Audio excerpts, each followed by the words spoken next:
Ashes by J.C. Jarrett. Chapter 2. Lessons. Captain, Captain, the soldier called as he charged through the gate of the small fort on the fort. The captain ignored the calling man. He was standing in a large open area holding a huge two-handed sword at the ready. The captain stood shirtless. His large frame was rippled in thick cords of muscle. Moving in circles around the captain was 3 other men, all holding long swords. The atmosphere was tense as the dozens of people gathered around the combatants, watching the battle carry out. The 3 fighters looked nervously at the hulking captain, but they also seemed to draw strength from their number. Lurching in, one warrior attempted a fake to draw the captain's attention away from the real threat, the other 2. But the captain was no fool. Bringing his huge sword around in a fast arc, faster than a sword that size should move, he blocked the 2 attackers' weapons with his own. Following through with his swing, he pushed the 2 warriors off balance, forcing one to break off the attack, and dropped to his knees, ducking under the large blade. Pivoting on his left foot, the captain brought up his right in a kick that caught the kneeling man square in his face. The fighter's nose seemed to explode as blood shot from both nostrils. Toppling over, the first fighter was unconscious before he hit the ground. Landing back on his feet, the captain brought his sword up to block the overhead attack of the second fighter. Releasing his left hand from his sword hilt, the captain continued to hold the first fighter's pressing attack at bay with the right. His left hand struck out in a blindingly fast chop that connected with the exposed throat of the third fighter as he rushed in foolishly. With much gasping and coughing, the second fighter dropped to the floor, holding his throat. With a mighty shove, the captain separated himself and the second fighter. His dark eyes stared unblinking at his adversary. The last fighter's eyes met the captain's, but could not hold his gaze. He looked about at his fallen comrades, and the choice seemed to be the only one he could make.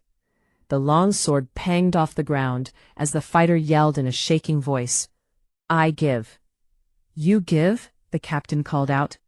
"Did you all hear this? He gives." The captain looked at the fighter with disgust as he replaced his huge sword in the scabbard that was leaning on a nearby wall. "Do you think your enemy will just stop?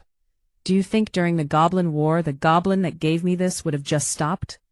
As he spoke, he pointed toward a large, wide scar that ran from the left side of his rib cage in a downward jagged line, stopping about 6 inches right of his belly button. Then the captain raised his hand and pointed at a dark-skinned woman standing in the crowd.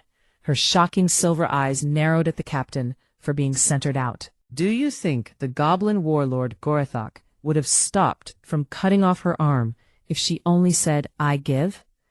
The embarrassed fighter looked at the dark-skinned woman, his gaze dropping to her right arm, or what was where her right arm should have been. Her arm looked to have been severed a few inches below the shoulder. From there on was an elegantly crafted arm, seeming made of bands of the blackest metal, all woven together. The arm must have been enchanted in some way, because it moved as if it was her own arm. She was flexing the fingers of it now, while scowling at the bellowing captain. The captain stepped up to the kneeling fighter. He towered over the man. He reached out his hand in offer to help him to his feet. "I am not asking you to throw away your life. I am just asking for the courage to defend it," the captain said, his voice now in a softer tone. He pulled the man to his feet, then shook his hand. "Class dismissed," the captain said. The fighter looked up at the captain and spoke, "Thank you, Captain Westlake." Then he hurried off with the other recruits, leaving Captain Westlake and the dark-skinned woman still glaring at him. "Captain," the call came from behind. Captain Darton Westlake turned to the soldier, who handed him a sealed roll of parchment. The soldier then snapped to attention and saluted. Darton did likewise, dismissing the messenger.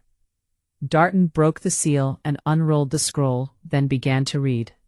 "How dare you?" the woman snarled at him.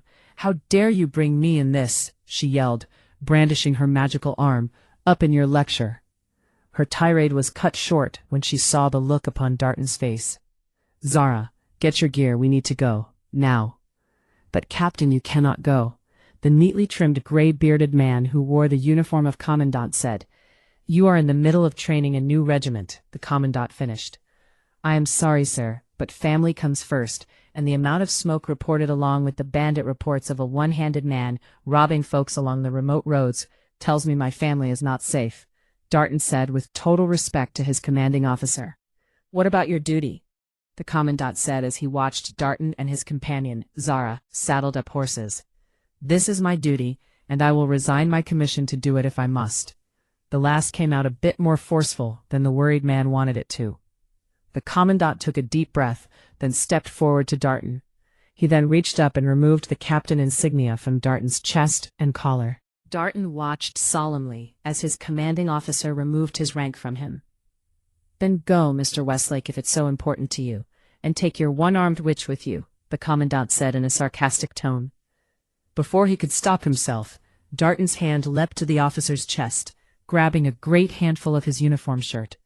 With a show of strength, he lifted the commandant to the tips of his toes, pulling him as close as he could to his face. "She gave her arm in defense of this city. She was on the front line beside me and my cousin Peyton, while you sat in the back, drinking tea. I had no respect for you then, and even less now. If you ever cross my path again, I will not be responsible for what may happen." Darton snarled into his face. Then, with what seemed to be a casual flick of his hand, he sent the scared commandant falling back onto his rear end. "Seize him," he shouted to his soldiers that watched in amazement of the interaction, but they just stood there, looking from one to the other. "Seize him, I said," he shouted again, but to no avail. The soldiers would not react against the man that had trained them, when the commandant had never earned their respect. Darton looked up to the soldiers, who saluted him, and he returned the honor, then climbed upon his horse. The pair turned the horses toward the gate, spurring them to a run, leaving only a cloud of dust and an angry old commandant in their wake.